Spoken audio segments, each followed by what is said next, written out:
Hey everyone! For decades, we've told ourselves a pretty simple story about how to make AI smarter.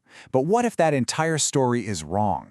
Today, we're going to dive into a radical new idea that completely flips our understanding of intelligence on its head.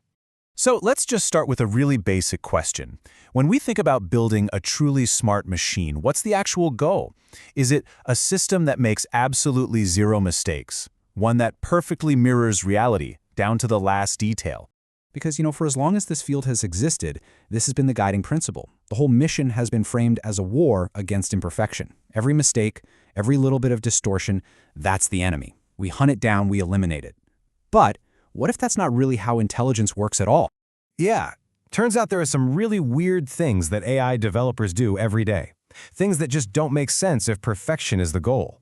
They're like little puzzles or cracks in the code of our old assumptions. So let's take a look at a few. Okay, first up, there's this super common technique called early stopping. And it's pretty much exactly what it sounds like. You train your model, it's getting better and better on the data you gave it, the error rate is still dropping, and then you just pull the plug. You stop it, on purpose, before it's finished learning. So you gotta ask, right? If the whole point is to get rid of every single error, why in the world would we deliberately stop the process early? It just feels completely backwards. And this is our first big clue that maybe we've been missing something important. All right, puzzle number 2.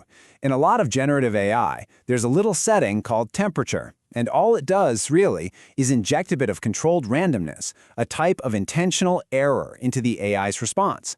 The bizarre part? Turning it up a little often makes the output way better, more creative, more interesting, more human. So again, we're faced with this paradox. If our job is to stamp out all imperfection, why does adding a little bit of it back in make the AI work better?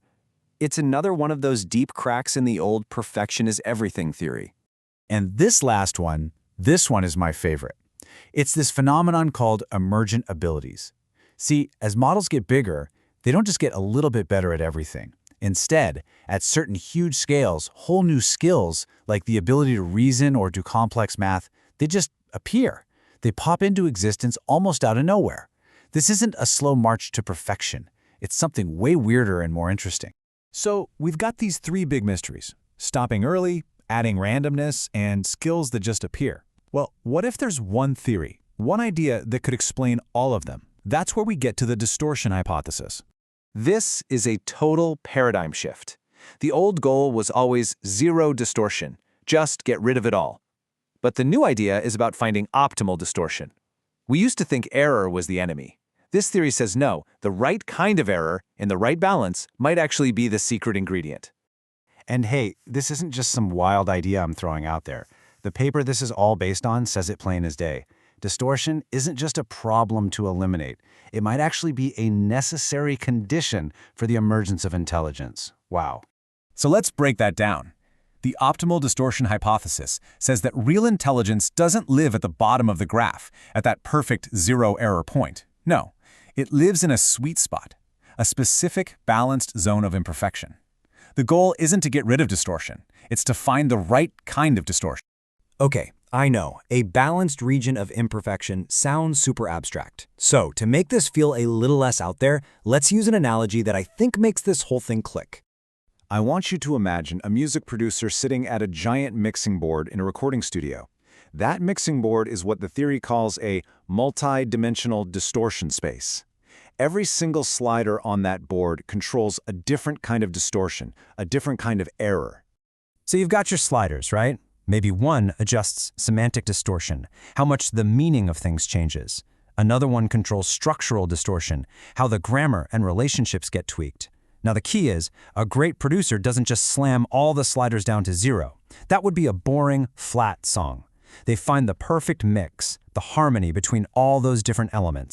And that perfect mix, that golden area on the mixing board, that's what the theory calls the metastable distortion region. It's the sweet spot. And the hypothesis is that this region, this specific, balanced configuration of different distortions, is exactly where true intelligence, generalization, and reasoning actually come to light. So let's map this onto how an AI trains. In step 1, the model is underfitting. All the sliders on our mixing board are cranked way up. It's just noise, a total mess. Then, step 2, as it learns, it enters that metastable region. The mix sounds incredible. It's clear, it's balanced, it works everywhere. This is peak performance.